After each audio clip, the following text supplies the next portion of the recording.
মঞ্চে আছেন আমার অত্যন্ত স্নেহভাজন জুলাইয়ের গণঅভ্যুত্থানের নায়ক সাদিক কায়েম এবং চট্টগ্রাম বিশ্ববিদ্যালয়ের ছাত্রছাত্রী ভাই এবং বোনেরা, আসসালামু আলাইকুম রহমতুল্লাহি ওয়া বারাকাতুহু। আমি যখন ঢাকা বিশ্ববিদ্যালয়ের ছাত্র ছিলাম, শেষের দিকে একবার চট্টগ্রাম বিশ্ববিদ্যালয়ে আসছি। আপনাদের ক্যাম্পাস অত্যন্ত সুন্দর, দেখলে ভালো লাগে।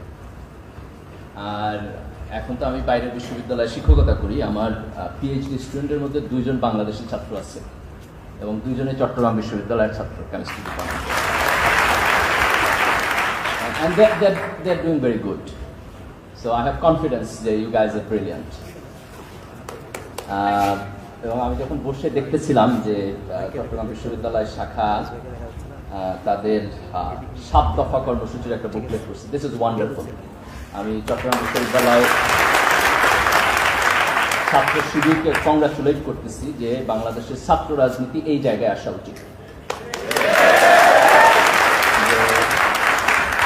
ছাত্র রাজনীতিতে যে পেশি শক্তির প্রভাব, হল দখল, ক্ষমতা দেখানো, লম্বা লম্বা মিছিল করা, সাধারণ ছাত্রদেরকে জোর করে মিছিল মিটিংয়ে নিয়ে যাওয়া, এই কালচার থেকে ছাত্র রাজনীতি এবং আমাদের জাতীয় রাজনীতি পলিসি লেভেলের ডিবেটে আসা দরকার। And this booklet shows that. এবং আমি দ্বিধাহীন চিত্তে এটা স্বীকার করি যে আমরা নিজেরাও ছাত্র শিবির যে রাজনীতি বিভিন্ন ক্যাম্পাসে করেছি তার সব কিছু যে ভালো ছিল, ঠিক ছিল, এটা সত্য না।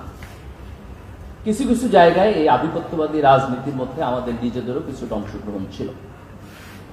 আমরা অনেক সময় এটাকে ডিফেন্ড করি এইভাবে যে আমাদের একটা ফেয়ার স্টুডেন্ট পলিটিক্স যেহেতু ছিল না, সেটা আমাদের সামনে অন্য কোনো অপশন ছিল না। কিন্তু what ever the reason is, আমার বোধ হয় যে জুলাইয়ের পরে আজকে আমরা যে অবস্থানে এসে দাঁড়িয়েছি, আমাদের একটা খুব স্পষ্ট কমিটমেন্ট থাকা উচিত যে ক্যাম্পাসে হল দখলের কালচারে আর কোনোদিন ফেরত যাওয়া যাবে না। ক্যাম্পাসে কোনো সাধারণ ছাত্রের উপরে আর একজন দাঁড়ায়া মাস্তানি করবে, এই কালচারে আর কোনোদিন যাওয়া যাবে না। যদি এই পরিবর্তনে আমরা যেতে পারি এবং আমাদের শিক্ষা ব্যবস্থার মধ্যে কম্পিটেন্সি এবং স্কিল ডেভেলপমেন্টকে আমরা সেন্টারে নিয়ে আসতে পারি, তাইলে পরে যে পরিবর্তন হবে, এই পরিবর্তনই মূলত আমাদের জুলাইয়ের আকাঙ্ক্ষা। আমরা জুলাইয়ের গণ অভ্যুত্থানকে নানানভাবে ব্যাখ্যা করতে পারি। এর অনেক ডাইমেনশন ছিল। আন্দোলন শুরু হয়েছে বৈষম্য বিরোধী আন্দোলন থেকে, সেটা সরকার বিরোধী আন্দোলন ছিল না এট দ্য ভেরি বিগিনিং। তারপরে একটা সার্টেন টাইমে এটা সরকার বিরোধী আন্দোলনে কনভার্ট করেছে। তো আমরা যদি বোঝার চেষ্টা করি যে এই আন্দোলনটা তরুণ প্রজন্মের নেতৃত্বে যে জায়গায় গিয়ে দাঁড়িয়েছে, এটা কেন দাঁড়াইলো, এবং এখানে আরেকটা অসাধারণ কম্পোনেন্ট ছিল, সেটা হলো যে শেখ হাসিনার নেতৃত্বে যেই ফ্যাসিবাদী সরকার এখানে ছিল, যেই একনায়ক সরকার এখানে ছিল, যে মাফিয়া সরকার এখানে ছিল, আপনারা যদি সারা বিশ্বের ইতিহাস দেখেন তাহলে দেখবেন এটা অত্যন্ত শক্তিশালী সরকার ছিল। অত্যন্ত শক্তিশালী সরকার ছিল। Police, administration, cultural establishment, media, বিশ্ববিদ্যালয়ের শিক্ষক, এরা সবাই একসাথে এক ব্যক্তির দালালি করেছে। একজন বিশ্ববিদ্যালয়ের ভিসির কথা আর রাস্তার একজন পলিটিক্যাল অ্যাক্টিভিস্ট যে টোকাই, তার কথা, এই দুয়ের মধ্যে মানে কে বলতেছে এটা যদি আমি নাম সরায় দিই তাহলে বোঝার কোনো উপায় ছিল না যে কথাটা কার। তো বাংলাদেশে এমন একটা জায়গায় গিয়েছে। তো সেই জায়গা থেকে এই যে তরুণ প্রজন্ম এত বড় একটা বিপ্লব করতে পারলো, এইটাকে আমি একটু ডিফারেন্ট জায়গা থেকে দেখি। 2000 সালের শুরুর দিক থেকে, ইকোনমিস্টদের মধ্যে ডিবেট আছে, যেহেতু আমাদের এক্সাক্ট ডাটা সবসময় থাকে না, কিন্তু কেউ কেউ বলেন ওই সময়ের শুরুর দিক থেকে আমরা একটা পপুলেশন ডিভিডেন্ডে প্রবেশ করেছি। এটা হচ্ছে এমন একটা সময় যে যখন দেশের কর্মক্ষম জনশক্তি, জনসংখ্যা এটা বেশি কম্পেয়ার টু ওল্ড পিপল, যাদেরকে রাষ্ট্রের সোশ্যাল সার্ভিস দিতে হয়, চিকিৎসা ব্যয় বাইরে যায়, রিটায়ারমেন্টে থাকে, কাজ করতে পারে না, এবং অল্প বয়সী লোক যাদেরকে লালন পালন করতে হয় 10-12 বছরের নিচের বয়স। তো এই দুই শ্রেণী থেকে যখন মাঝখানের কাজ করার মতো লেবার ফোর্সের সংখ্যাটা অনেক বেড়ে যায়, তখন একটা জাতির সামনে সুযোগ থাকে যে এই লেবার ফোর্সটাকে প্রপারলি ব্যবহার করে তার ইকোনমিক ডেভেলপমেন্টকে ফ্যাসিলিটেট করা। এটা এরকম না যে আমার পপুলেশন ডিভিডেন্ড থাকলেই আমি অর্থনৈতিক উন্নতি করতে পারবো, কিন্তু এটা একটা সুযোগ যে আমি এই রিসোর্সটাকে কাজে লাগাতে পারবো। শেখ হাসিনা যখন ক্ষমতায় আসছে তখন আমাদের এই অ্যাডভান্টেজটা খুবই ম্যাচিউর জায়গায় ছিল। যদি এই গভর্নমেন্টটা ভালো গভর্নমেন্ট হইতো, গণতন্ত্র থাকতো, তাহলে এখন আমরা মাচ বেটার পজিশনে থাকতাম।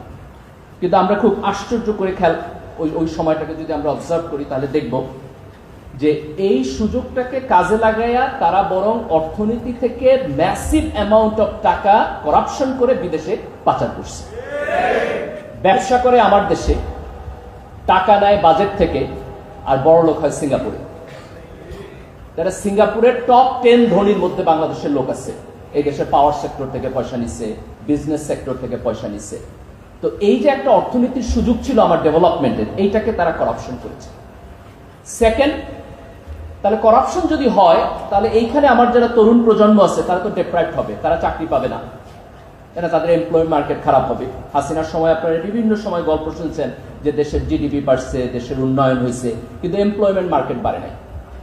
তাহলে এমপ্লয়মেন্ট মার্কেট যদি না বাড়ে তাহলে তরুণ প্রজন্ম যে ডেপ্রাইভড হবে, তার যে গণতান্ত্রিক বহিঃপ্রকাশ, এইটাকে তারা এক ধরনের মাস্তানি দিয়ে অপ্রেস করতে চাইছে। সবার সামনে রাখছে ছাত্রলীগকে, হেলমেট, রান্দা, হকি স্টিক, এটা হচ্ছে ছাত্রলীগ সবার সামনে। তারপর রাখছে পুলিশকে, বিডিআরকে, এবং সামটাইমস আনফরচুনেটলি আর্মিকে। এই টোটাল জিনিসটাকে সামনে রাখা তারা তরুণ প্রজন্মের এই ডেপ্রাইভেশনকে তারা ট্যাকেল করতে চাইছে। আরেকভাবে তারা ট্যাকেল করছে, ধরেন আপনি এসএসসি পরীক্ষা দিলেন, সব A+, 90%, 95% A+। এটা ইচ্ছা করে তারা রেজাল্টকে ম্যানুফ্যাকচারিং করছে। কেন করছে? যাতে করে সবাই শান্তিতে থাকে, আনন্দ থাকে, আর তারা চুরি করতে পারে। That was the mechanism. আর একটা মেকানিজম যে ঠিক আছে আমি চুরি করব, মানুষ যাতে প্রতিবাদ না করে, তাহলে মানুষের ইমোশনাল রাখতে হবে। তারা মুক্তিযুদ্ধকে তাদের ইমোশনাল ওয়েপন হিসাবে ব্যবহার করেছে। মুক্তিযুদ্ধকে এই দেশে একটা ইন্ডাস্ট্রি বানায় ফেলছে, এবং স্বাধীনতার পক্ষ বিপক্ষ এই বিভাজনকে আমাদের সামনে রেখে তারা মূলত এই পপুলেশন ডিভিডেন্টের যে সুযোগ ছিল সেই সুযোগটাকে চুরি করে নিজেরা বড়লোক হওয়ার জন্য এই 16 বছরের রাজনীতি তৈরি করেছে। কিন্তু শেষ পর্যন্ত যেই পপুলেশন ডিভিডেন্টের মূল কম্পোনেন্ট হলো এই দেশের ইয়াং জেনারেশন, তারা এটাকে মাইনা নিতে পারে না। বিভিন্ন সিচুয়েশনের মধ্যে দিয়ে তার বহিঃপ্রকাশ হয়েছে। দেখেন, যে তরুণ প্রজন্ম জুলাইয়ে আন্দোলন করছে, আপনারা এরাই আর্লিয়ার আপনার নিরাপদ সড়ক আন্দোলন করছে সরকারের বিপক্ষে। সেই আন্দোলনে ছাত্রলীগ দিয়ে তারা পিটাইয়া অবদমন করার চেষ্টা করছে। তো এইটা একটা ধারাবাহিক কনসিকুয়েন্সের মধ্য দিয়ে গিয়ে শেষ পর্যন্ত একটা তরুণ প্রজন্মের বিপ্লবের মধ্য দিয়া এই দেশে একটা টেক্সট বুক ফ্যাসিবাদের পতন হয়েছে। আলহামদুলিল্লাহ, আজকে এই শেখ হাসিনার পতনের পরে আমরা যে জায়গায় দাঁড়িয়ে আছি, এই জায়গা থেকে আমরা যদি সামনে যেতে চাই, আমরা যদি মনে করি যে আমাদের এই ন্যাশনকে আমরা এখন রিবিল্ড করব, আমরা আবার নতুন করে তৈরি করব, তাহলে কয়েকটা জায়গায় আমাদেরকে চোখ দিতে হবে। তার মধ্যে প্রথম হইল যে হাসিনার ফ্যাসিবাদ যে বিভাজনের মধ্য দিয়ে তৈরি হয়েছে, এই বিভাজনকে না বলে, অস্বীকার করে আমাদের একটা জাতীয় ঐক্যের মধ্য দিয়া সামনে যেতে হবে। কোন জাতি যদি তার জনগোষ্ঠীর এক গ্রুপ আর এক গ্রুপের বিপক্ষে ট্রাইবাল আচরণ করে, যে আমি তোমারে পছন্দ করি না, এতটাই পছন্দ করি না যে তুমি বাইসেই থাকতে পারবে না, তুমি রাজনীতিতেই আসতে পারবে না, আমি তোমার পিটায় দেশ ছাড়া করে দিব, এই মানসিকতা যদি একটা দেশের মধ্যে থাকে, তাহলে সেই দেশের ছাত্ররা, সেই দেশের তরুণরা, যুবকরা পড়াশোনা করবে কখন, কাজ করবে কখন, দেশ নিয়ে ভাববে কখন, উন্নয়নের জায়গায় যে কম্পিটিশন সেখানে তারা মনোযোগ দিবে কখন, তার স্কিল ডেভেলপমেন্ট করবে কখন। তাহলে আমরা যদি এই বিভাজনের রাজনীতিকে বাদ দিতে না পারি, তাহলে আমরা কখনোই সামনে যেতে পারবো না। স্পেশালি এমন একটা সময় যখন আমরা এই পপুলেশন ডিভিডেন্টের অ্যাডভান্টেজের মধ্যে আছি। সকল ধরনের বিভাজন বাদ দিয়া আমাদের জাতীয় ঐক্যকে সবার উপরে স্থান দিতে হবে। দেখেন, জিয়াউর রহমানের একটা খুব অসাধারণ কোট আমাদের দেশে পপুলার, যে ব্যক্তির চাইতে দেশ বড়, দেশের চাইতে দল বড়। আনফরচুনেটলি তার ওন পার্টি এখন এটা মেনটেন করতে পারতেছে না। যদি এই ফিলসফি মেনটেন করতে পারতো, আমরা সবাই, শুধু বিএনপি না, অন্যান্য সকল রাজনৈতিক দল, তার এজেন্ডা সেটিং এর সময় যে দেশের ঐক্যকে এবং স্বার্থকে সবার উপরে স্থান দিতে হবে, এটা আমাদের পয়েন্ট নাম্বার 1। যদি জাতীয় ঐক্য ব্যাহত হয়, আমি ছাত্রদেরকেও বলবো, যে যেই দল করেন দয়া করে একজন আরেকজনের সাথে মারামারি যাবেন না, একজন আরেকজনের পিছনে লাগবেন না। আমরা যদি একজন আরেকজনের সাথে মারামারি করি, তাহলে আমাদের বিশ্ববিদ্যালয় ক্যাম্পাসের উন্নতি হবে না, আমাদের দেশের উন্নতি হবে না। আমাদের সবাইকে একসাথে আইসা আমাদের জাতীয় স্বার্থকে, আমাদের ঐক্যবদ্ধ স্বার্থকে আমাদের সবার উপরে প্রায়োরিটি দিতে হবে। দ্বিতীয় পয়েন্ট হলো যে আজকে জুলাইয়ের গণ অভ্যুত্থানের পরে একটা রাজনৈতিক এনভায়রনমেন্ট তৈরি হয়েছে। এই দেশের তরুণদের সবাই রাজনীতি নিয়ে চিন্তা করে, তারা রাজনীতি সচেতন। এটা অত্যন্ত ভালো, এটা দরকার। এটা না হলেও তো আমরা ফ্যাসিবাদকে আমরা পতন করতে পারতাম না। কিন্তু এইটার একটা নেগেটিভ দিক আছে। নেগেটিভ দিক হলো যে আমাদের বড়রা যদি ভালো থাকতো, আমাদের সিনিয়ররা যদি দেশ পরিচালনা করতে পারতো, তাহলে তো আপনাদের রাজনীতি নিয়ে চিন্তা করার কথা। ছাত্রদের কাজ তো পলিটিক্স করা না, ছাত্রদের কাজ তো পড়াশোনা করা, লিডারশিপ তৈরি করা, তাই না? আজকে কেন ছাত্ররা রাজনীতিতে যেতে বাধ্য হইতেছে? কারণ আমাদের সিনিয়র পলিটিশিয়ানরা এই দেশটারে ঠিকঠাক মতো চালাইতে পারতেছে না।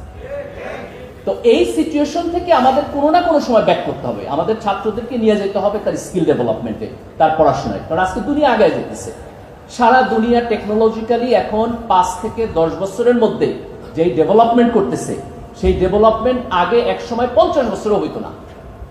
আপনি একেবারে প্রিসাইসলি যদি দেখেন যে 1950 থেকে 2000 সাল পর্যন্ত যতখানি ডেভেলপমেন্ট হয়েছে সায়েন্স, টেকনোলজি, ইকোনমি, আপনি গত 10 বছরে দেখবেন তার চেয়ে অনেক বেশি ডেভেলপমেন্ট হয়েছে। আগামী 5 বছরে দেখবেন এই ডেভেলপমেন্ট হয়েছে। তো এখন ডেভেলপমেন্ট যদি এত ফাস্ট হয়, তাহলে তো যারা ম্যান পাওয়ার, যারা মার্কেটে যাবে, তাদের তো তার স্কিল কন্টিনিউয়াসলি ডেভেলপ করতে হবে। এই স্কিল ডেভেলপমেন্ট কোথায় হবে? হবে আমার বিশ্ববিদ্যালয়। তাহলে বিশ্ববিদ্যালয়ের কাজ কি? বিশ্ববিদ্যালয়ের কাজ হলো সে তার এডুকেশন সিস্টেমকে আপ টু দ্য মার্ক করবে, যাতে করে এখানে এই ট্রেনিংটা হয়, ইনোভেশন হয়, ছাত্ররা এটা শিখতে পারে, গ্লোবালি যায়া কম্পিটেন্ট হইতে পারে এবং নেতৃত্ব দিতে পারে। তো আমরা যদি এই জায়গা থেকে চোখ ফিরাইয়া সারাক্ষণ আমাদের এই রাজনীতির মারামারির মধ্যে থাকি, তাহলে আমরা এটা করতে পারবো না। এখন যত দ্রুত আমরা এই সিচুয়েশন থেকে দেশ এবং জাতিকে একটা স্টেবল জায়গায় নিতে পারবো এবং তারপর আমাদের শিক্ষা প্রতিষ্ঠানকে পড়াশোনায় ফেরত পাঠাইতে পারবো, স্কিল ডেভেলপমেন্টে ফেরত পাঠাইতে পারবো, সেটা আমাদের জন্য ভালো হবে। এই কাজটা যতদিন না হবে, ততদিন ছাত্রদের দায়িত্ব হলো রাজনৈতিকভাবে সচেতন থাকা এবং বড় জাতীয় ইস্যুতে অ্যাক্টিভিজম করবেন, কিন্তু দলের ছোটখাটো ইস্যুতে অ্যাক্টিভিজম করা উচিত না ছাত্রদের। যখন জাতীয় ইস্যু আসবে, ফ্যাসিবাদের পতনের মতো বিষয় আসবে, আপনার আন্তর্জাতিক আধিপত্যবাদের কোশ্চেন আসবে, আঞ্চলিক আধিপত্যবাদ, ভারতীয় আধিপত্যবাদের কোশ্চেন হবে, তখন ছাত্ররা যাবে। ইসলামের প্রশ্ন হবে, তখন ছাত্ররা যাবে।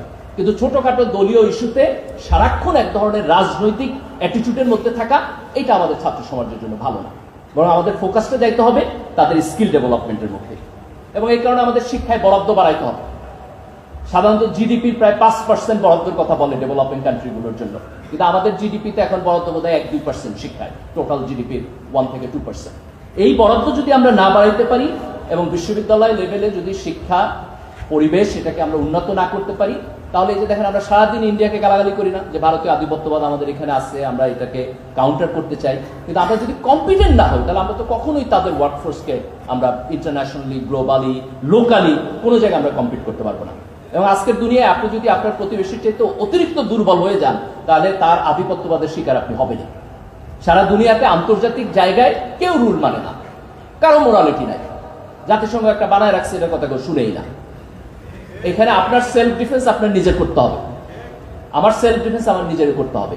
তা আমি যদি কমপ্লিটলি ইনকম্পিটেন্ট হয়ে যাই, তাহলে কিন্তু আমরা এটাকে মোকাবেলা করতে পারবো না।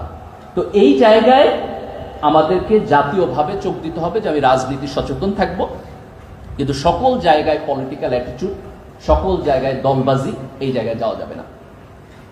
দেখেন, আওয়ামী লীগ এত বড় একটা পলিটিক্যাল পার্টি ছিল, তারা মুক্তিযুদ্ধের নেতৃত্ব দিচ্ছে। আপনার 91 পরে আমাদের গণতান্ত্রিক নির্বাচনে প্রত্যেকটা নির্বাচনে তারা ভোট পাইছে, যে নির্বাচন হারছে সেই নির্বাচনেও আপনার 35%-40% ভোট পাইছে। তো এত বড় একটা পলিটিক্যাল পার্টি কিভাবে ফ্যাসিস্ট হয়ে উঠলো? একটা ওয়েতে, সেটা হলো যে যারা আওয়ামী লীগকে সমর্থন করতো, রাজনীতি করতো, তাদের পার্টি যখন আকাম কুকাম করছে, তখনও তার সমর্থন প্রত্যাহার করে নাই। যদি একটা দেশের সংখ্যাগরিষ্ঠ জনগণ তার মস্তিষ্ক এবং তার নীতিবোধ কোনো একটা দলের কাছে বন্ধক দিয়ে দেয়, যে তুমি চুরি করো, ডাকাতি করো, বদমাইশি করো, গুম করো, খুন করো, করাপশন করো, ডাজন্ট ম্যাটার, আমি তোমার সমর্থন করেই যাব, তাইলে তো কোনোদিন কোনো দেশের রাজনীতির উন্নতি হবে না। এই এলিজেন্স যদি আমরা বিএনপিকে দেই, তাহলে বিএনপি আগামীকালকে আওয়ামী লীগের মতো ফ্যাসিস্ট হবে। এই এলিজেন্স যদি আমরা জামাত ইসলামীকে দেই, তাহলে জামাত ইসলামী আগামীকালকে ফ্যাসিস্ট হবে। এই এলিজেন্স যদি আমরা এনসিপিকে দেই, তাহলে এনসিপিও আগামী দিনে ফ্যাসিস্ট হবে।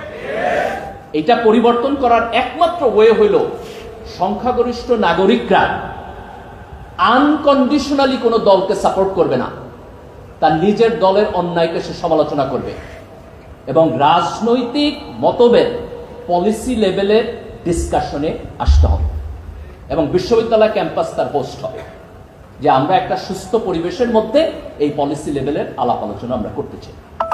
এবং এই পরিবর্তনটা আমরা করতে চাই জুলাইকে সামনে রেখে, যেহেতু জুলাই একটা অসাধারণ মোমেন্ট, যে মোমেন্টে আমাদের তরুণরা রাস্তায় নামছে, বুকের রক্ত দিছে, আন্দোলন করছে, তাদের যে সাহস, যে কমিটমেন্ট, যে স্বপ্ন, যে অ্যাসপিরেশন ছিল, এটা আমাদের এই টোটাল জেনারেশনকে আগামী কয়েক ডেকেডস ইনশাআল্লাহ অনুপ্রেরণা দিবে।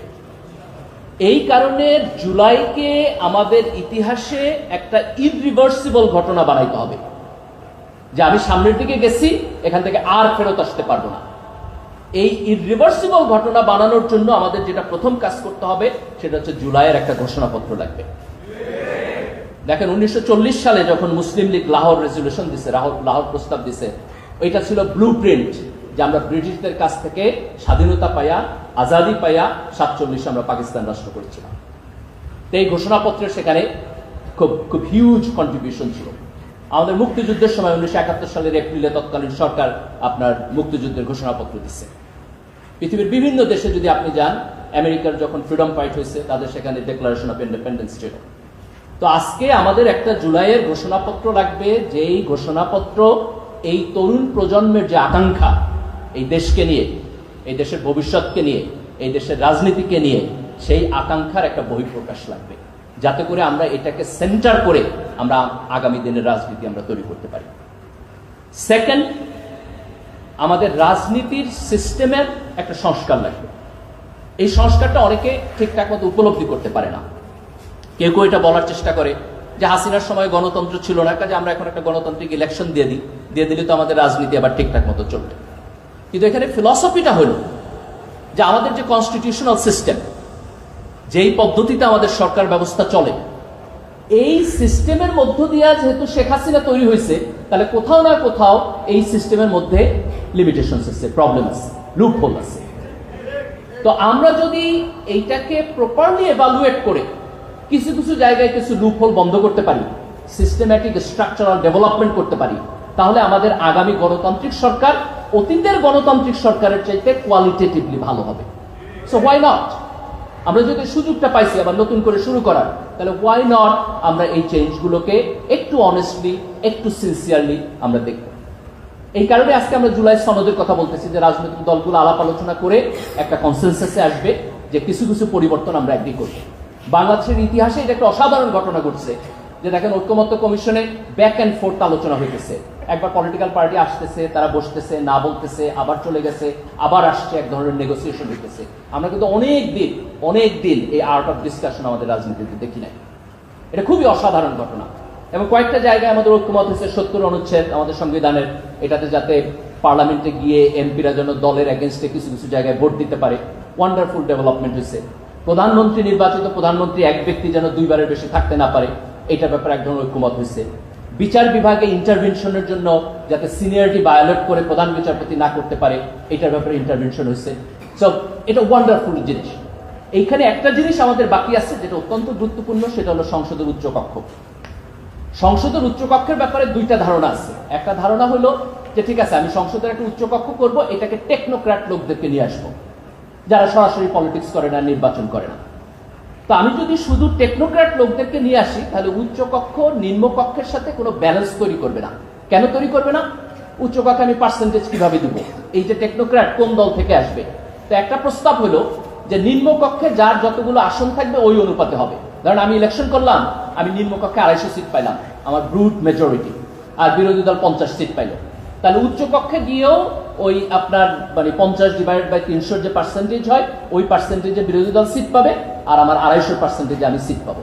তাহলে আমার নিম্নকক্ষে যদি 80% থাকে, উচ্চকক্ষ আমার 80% থাকবে। তাহলে আমার নিম্নকক্ষ ক্ষমতা আছে, উচ্চকক্ষ ক্ষমতা আছে, তাহলে তো চেক অ্যান্ড ব্যালেন্স হলো না। আমি যদি চেক অ্যান্ড ব্যালেন্স করতে চাই, তাহলে উচ্চকক্ষের কম্পোজিশন নিম্নকক্ষের কম্পোজিশন থেকে আলাদা হইতে হবে। আলাদা করার দুইটা প্রক্রিয়া আছে। একটা প্রক্রিয়া হলো যে আমি ইলেকশনটা আলাদা করে দিব, লোকেরা দুই জায়গায় ভোট দিবে, তার ফলে জনগণ ডিসাইড করবে যে আমি দুই জায়গায় এক পার্টিকে মেজরিটি দিব কিনা। তারপরে হইতে পারে যে এক সময় আমাদের লিটারেসি তৈরি হবে ভোটারদের মধ্যে, যে আমি নিম্নকক্ষকে এক পার্টির ভোট দিব, উচ্চকক্ষরে আমি আর এক পার্টির ভোট দিব। এটা হলো একটা ওয়ে। আরেকটা হলো যে আমি ইলেকশন ডিজাইনের মধ্যে এমন কিছু আনবো যাতে উচ্চকক্ষের কম্পোজিশন আলাদা হয়। যদি উচ্চকক্ষে আমি পিআর দেই আর এইভাবে কিছু সিলেক্টিভ জায়গায় যদি আমি উচ্চকক্ষে দেই এবং উচ্চকক্ষে যদি ডিফারেন্ট কম্পোজিশন থাকে, তাহলে আমাদের সংসদের মধ্যে একটা ব্যালেন্স হবে। এবং এর পাশাপাশি আরেকটা গুরুত্বপূর্ণ হলো বিচার বিভাগ। বিচার বিভাগ কিভাবে স্বাধীনভাবে কাজ করবে সেটা নিয়ে আমাদের সিরিয়াস আলাপ আলোচনা করতে হবে। বিচার বিভাগের সবচেয়ে বড় পয়েন্ট এখন দেখো, রাজনীতিতে নানান সময় ছোটখাটো বিভিন্ন ইস্যু উঠে, ইমোশন উঠে, এই হাইপের মধ্যে যেন আমাদের ছাত্র সমাজ না যায়। আপনাদের চোখ থাকতে হবে প্রেসাইজ জায়গায়, কোন বড় পরিবর্তন আমার দেশের রাজনীতিটাকে রিয়েলি বদলায় দিবে, আমার প্রায়োরিটি থাকতে হবে সেটা। তো জাতীয় রাজনীতিতে আমরা যদি জুলাইয়ের ঘোষণাপত্র পাই, আমরা যদি এই কনস্টিটিউশনাল রিফর্মের আলাপ আলোচনার মধ্য দিয়ে জুলাইয়ের সনদ পাই এবং তারপর একটা নিরপেক্ষ নির্বাচনের মধ্য দিয়ে গণতান্ত্রিক সিস্টেমে ব্যাক করতে পারি, তাইলে আমরা মোটামুটিভাবে জুলাইয়ের যে আকাঙ্ক্ষা আমরা সেটার একটা বাস্তবায়ন করতে পারি। এবং ক্যাম্পাসের ছাত্র রাজনীতিকে কখনোই আমাদের আগের পর্যায়ে নেওয়া যাবে না। আমি ব্যক্তিগতভাবে ছাত্র রাজনীতি বন্ধের পক্ষে। এটা আমার এক্সপেরিয়েন্সের জায়গা থেকে, যে আমাদের ক্যাম্পাসে সারা জীবন পলিটিক্যাল পার্টিগুলো একজন আরেকজনের সাথে মারামারি করে, আমাদের খাসলত খারাপ। এই খাসলত যদি পরিবর্তন না হয়, তাহলে ছাত্র রাজনীতি বন্ধ থাকা ভালো। আর যদি ছাত্র রাজনীতি থাকতে হয়, তাহলে ছাত্র সংসদের নির্বাচন লাগবে, ক্যাম্পাসে আধিপত্য থাকতে পারবে না, সিটের ম্যানেজমেন্ট শিক্ষকদের মাধ্যমে হইতে হবে। এটা আমার কাছে অত্যন্ত আডলি এবং ডিসগাস্টিং লাগে যে বিশ্ববিদ্যালয়ে একটা ছাত্র পড়তে যাবে এবং তাকে আরেকজন ছাত্র শারীরিকভাবে নির্যাতন করবে। এইটা বিশ্ববিদ্যালয় ক্যাম্পাসে কোনোভাবেই টলারেবল হওয়া উচিত না। ছাত্রদের কাছে হওয়া উচিত না, শিক্ষকদের কাছে হওয়া উচিত না। তাদের শেম ফিল করা উচিত যে তারা একটা বিশ্ববিদ্যালয়ে পড়ায় এবং সেই বিশ্ববিদ্যালয়ের ছাত্ররা শারীরিকভাবে নির্যাতিত হয়। বিশ্ববিদ্যালয়ের যারা অ্যালামনাই, যারা পাশ করে গেছেন, তাদের সামাজিক পরিসরে দলের বিয়ন্ডে যাইয়া তাদের ভয়েস রেজ করা উচিত যে বিশ্ববিদ্যালয় সন্ত্রাসের জায়গা না। যদি আমরা ক্যাম্পাসে এই পরিবেশটা পরিবর্তন করতে পারি, ছাত্র রাজনীতি ভালো হয় এবং ছাত্ররা জাতীয়ভাবে জাতীয় রাজনীতির কয়েকটা জায়গায় তাদের চোখ থাকে, তাহলে জুলাইয়ের মধ্য দিয়া আমরা সত্যি বাংলাদেশের রাজনীতির একটা পরিবর্তন করতে পারব। আজকে দেখেন জুলাইয়ের মধ্য দিয়া কত বড় পরিবর্তন হয়ে গেছে। সকল রাজনৈতিক দল এখানে বেনিফিটেড হয়েছে, সাধারণ ছাত্ররা বেনিফিটেড হয়েছে। আমি ঢাকা বিশ্ববিদ্যালয় ক্যাম্পাসে গেছি, জগন্নাথে গেছি, আপনাদের এখানে আসলাম। এই যে স্বাধীন পরিবেশ, যে আমার মাথার উপরে কেউ মাস্তানি করতেছে না, এটা জুলাই না হলে আমরা পাইতাম না।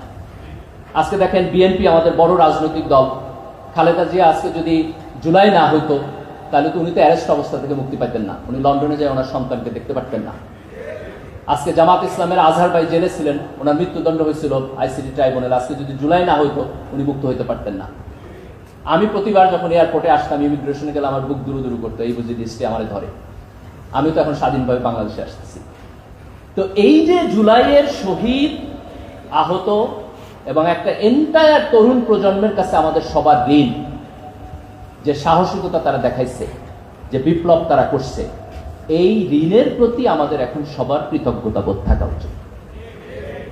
এবং এই কৃতজ্ঞতা বোধের প্র্যাকটিস কি হবে? প্র্যাকটিস হবে যে আমি এটাকে অ্যাবিউজ করব না, আমার ব্যক্তিগত দলীয় স্বার্থে আমি এটাকে ব্যবহার করব না, বরং আমি এইটাকে আমার জাতীয় স্বার্থে সবাইকে সাথে নিয়ে এই দেশটাকে ডেভেলপ করার জন্য আমি কাজে লাগাবো। এই কৃতজ্ঞতা বোধটুকু যদি আমরা সকল জায়গা থেকে সিনসিয়ারলি পালন করি, তাহলে আমাদের দেশটা আসলেই বদলায় যাবে। এখানে আমি একটা কথা বলে আমার বক্তব্য শেষ করব। অনেক সময় আমরা থিওরিটিক্যালি এটা বলি, তাই না, যে আমরা দেশ বদলায় যাবে, দেশ উন্নত হবে, আর কতদিন আমরা দরিদ্র দেশ থাকবো। কিন্তু একেবারে প্র্যাকটিক্যালি আপনি যদি হিস্ট্রিতে যান, একটা দেশের আমূল পরিবর্তনের জন্য অনেক টাইম লাগে না। 10 বছর, 20 বছর, ধরেন 25 থেকে 30 বছরের উইন্ডোর মধ্যে, যে 25 বা 30 বছরের উইন্ডোর মধ্যে একটা দেশ একেবারে আমূলভাবে পরিবর্তন হয়েছে, এইরকম এক্সাম্পল পৃথিবীতে অনেক আছে। আপনি যদি জাপানের উদাহরণ দেন, দ্বিতীয় বিশ্বযুদ্ধের পরে জাপানের অবস্থা তো অত্যন্ত খারাপ ছিল, কয়েক ডেকেডের মধ্যে তারা উন্নত বিশ্ব হয়ে গেছে। একেবারে আপনার ওয়েস্টার্ন ওয়ার্ল্ড যতখানি ডেভেলপ, তারা ততখানি ডেভেলপ হচ্ছে। আমাদের এশিয়া আপনি যদি সিঙ্গাপুর দেখেন, মালয়েশিয়া যদি দেখেন, you see exactly the same thing. তো এর মানে কি? এর মানে হলো যে আমার বয়স যদি 25 বছর হয় এবং আমি যদি সত্যিকার অর্থে একটা ভালো রাজনীতি পাই, তাহলে আমার বয়স যখন 50 বছর হবে তখন I will not be living in the same country. এটাকে আমাদের ভিজিবল করতে হবে যে আমার ছোটবেলায় আমি যার মধ্যে বড় হয়েছি, আমার সন্তান ওই একই দুষ্ট চক্রের রাজনীতির মধ্যে বড় হবে না। এবং এটা পসিবল। এখন এটা আরো বেশি পসিবল, কারণ আমাদের একটা বিশাল ইয়াং ফোর্স আছে। এই তরুণ প্রজন্মকে যদি একটা কম্পিটেন্ট লিডারশিপ তার নেতৃত্ব দিতে পারে, তাহলে উইদিন ফিউ ডেকেডস সত্যিকার অর্থে আমরা এই দেশটাকে বদলাই দিতে পারবো। আমি যখন কানাডায় পড়তে গেছি, তখন একটা খুব অড কোশ্চেনের মুখোমুখি হইতাম প্রায়। আমি তখন পিএইচডি করতে গেছি, মাঝে মধ্যে আমার লোকেরা জিজ্ঞেস, তুমি এই দেশে পিএইচডি করতে আসছো কেন? তা আমার কাছে মনে হয় আমি তো চান্স পেয়েছি, আলহামদুলিল্লাহ, বিশাল খুশি। সে আমার জিজ্ঞেস আসছি কেন আমি? তো তারা তো এটা কম্প্রিহেন্ড করতে পারে না। ধরো ইউকে থেকে একজন আমেরিকাতে পিএইচডি করতে গেছে, তার জিজ্ঞাসা তো তোমার দেশে তো সবই আসছে, তুমি এখানে কেন আসছো? তো এই যে আমরা একটা দরিদ্র দেশ থেকে এখন পড়াশোনা করতে যাই, আমার সন্তানও যদি সেই দরিদ্র দেশ থেকে পড়াশোনা করতে যায় এক জেনারেশন পরে, এটা তো অত্যন্ত আনফরচুনেট, এটা থাকা উচিত না। আজকে আমরা যেই ক্রিটিক্যাল মোমেন্টে দাঁড়ায় আছি, যে অসাধারণ ইয়াং জেনারেশন আমাদের সামনে আছে, যারা অসাধারণ সাহস দেখাইয়া একটা টেক্সট বুক ফ্যাসিস্ট গভর্নমেন্টকে তার জায়গা থেকে সরাই দিচ্ছে, একটা আঞ্চলিক আধিপত্যবাদী সরকার যার পিছনে বিদেশি শক্তি ছিল তাকে সরাই দিচ্ছে। এই তরুণ প্রজন্ম যদি প্রপারলি কাজ করতে পারে, তার ভালো নেতৃত্ব থাকে, ভালো লিডারশিপ থাকে, ভালো পলিটিক্যাল সিস্টেম থাকে, তাহলে 2-3 দশকের মধ্যে এই দেশকে সত্যিকার অর্থে পরিবর্তন করে দেওয়া যায়। আমি এখনো মাঝে মধ্যে জুলাইয়ের ভিডিও দেখি। আমি আমি আমি তরুণদের চোখ দেখতে চাই, তাদের বিশ্বাস, তাদের স্বপ্ন, তাদের যে আত্মবিশ্বাস, এটা আমাকে অত্যন্ত অনুপ্রেরণা দেয়। এবং আমি দৃঢ়ভাবে বিশ্বাস করি যে বাংলাদেশ ইনশাআল্লাহ আপনাদের হাত ধইরা, আপনাদের জেনারেশনের হাত ধরিয়া বদলায় যাবে ইনশাআল্লাহ। কেউ এটা ঠেকাইতে পারবে না। আল্লাহ সুবহানাহু ওয়া তাআলা আমাদের উপর রহম করুক, যাতে করে আমরা সবাই মিলে আমাদের মাতৃভূমি, আমাদের দেশকে বিশ্বের দরবারে একটা শক্তিশালী এবং অনুকরণীয় জাতি এবং দেশে পরিণত করতে পারি। আসসালামু আলাইকুম ওয়া রাহমাতুল্লাহি ওয়া বারাকাতুহু।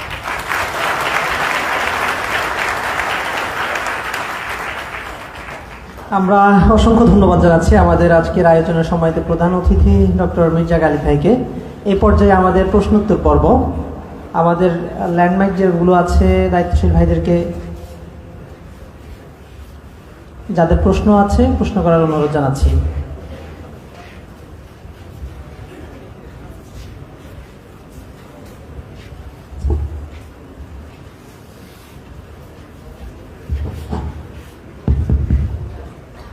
ভাই, প্রশ্নটা হচ্ছে, কোনো একটা বিপ্লবকে প্রতিষ্ঠিত করার জন্য একাডেমিক এক্সেলেন্সের দরকার হয়, যেমন হচ্ছে কনফারেন্স, রিসার্চ পেপার, গবেষণা, এই ধরনের ব্যাপার। তো আমরা দেখি যে 71 সাল নিয়ে, মুক্তিযুদ্ধ নিয়ে যে পরিমাণ একাডেমিক ডিসকাশন হয়, এস্টাবলিশমেন্ট আছে, ওই সেম জিনিসটা 90-এর গণতন্ত্র নিয়ে হয় না, এবং 24-ও এটা অনুপস্থিত। তো এই জিনিসটা স্বভাবত করে হচ্ছে বিশ্ববিদ্যালয় বা একাডেমিক যে জায়গাগুলো আছে। তো এই স্বতঃস্ফূর্ততার অভাব বা বিশ্ববিদ্যালয়ের আগ্রহ অনাগ্রহ থাকা, এটা কিভাবে ফেস করে জুলাইকে আগামী বাংলাদেশ তৈরি হাতিয়ার বানানো যাবে? That's a very good question. আমার মনে হয় কি এটা একটা জেনারেশনাল কনফ্লিক্ট আর কি। আমাদের যারা senior generation, they don't have the youth and courage to do that. তারা এটা ইচ্ছাও করে না, তারা একটা সিস্টেমের মধ্যে আছে। তো এইটা তরুণ প্রজন্মকে উদ্যোগ নিতে হবে। এবং এখন ধরো সোশ্যাল মিডিয়া, অল্টারনেটিভ ক্রিয়েশন, এগুলো যতখানি তৈরি হয়েছে, আমি মনে করি যে এটা তরুণ প্রজন্মের হাত দেওয়া হবে। আমাদের যেগুলো ইনস্টিটিউশনাল জায়গা, সেই জায়গাগুলো তো আগের লোকদের, তো এই কারণে আমরা এই পারফরমেন্সটা পারফেক্টলি দেখতে পাইতেছি না। একটা জায়গায় আমাদের ত্রুটি এবং দুর্বলতা হতেছে এখন, সেটা হলো যে ইন্টারিম গভর্নমেন্ট অত্যন্ত উইক, এবং এই জায়গাটাতে তারা বড় ধরনের বিপ্লবী পরিবর্তন করতে পারে নাই। তাদের শুরুর থেকে উচিত ছিল যে একটা ম্যাসিভ চেঞ্জ করা সকল জায়গায়। তো এই জায়গাগুলোতে যদি আমরা একটা ম্যাসিভ পরিবর্তন করতে পারতাম, তাহলে আমার বোধ হয় যে এই কাজটা অনেক অনেক বেশি করার সুযোগ ছিল।